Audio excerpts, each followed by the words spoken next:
దేశంలో 4 రాష్ట్రాల ఎన్నికల వరకు అందరూ ఊహించిన విధంగానే పెట్రోల్ ఛార్జీలు డీజిల్ ఛార్జీలు పెంచకుండా ఆపారు.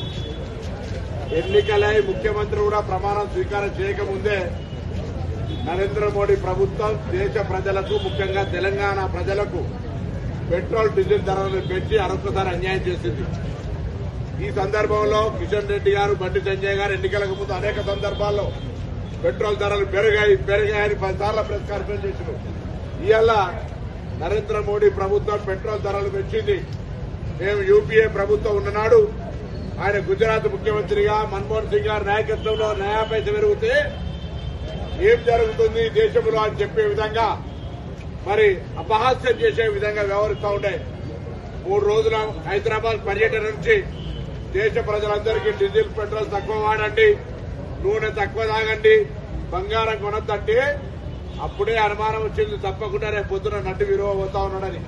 ఇవాళ మనిషి అబద్దాలు, దురదృష్టకరమైనటువంటి మోసకారిగా ప్రజల జేబులను, ఎందుకంటే 6 నెలల స్టాక్ ఉందని చెప్పినారు.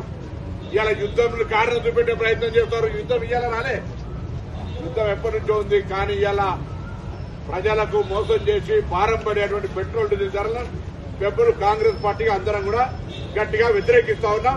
భారతీయ జనతా పార్టీ స్పందించి జవాబు చెప్పి ముక్కు భూమికి రాయాలని కూడా డిమాండ్ చేస్తా ఉన్నాం.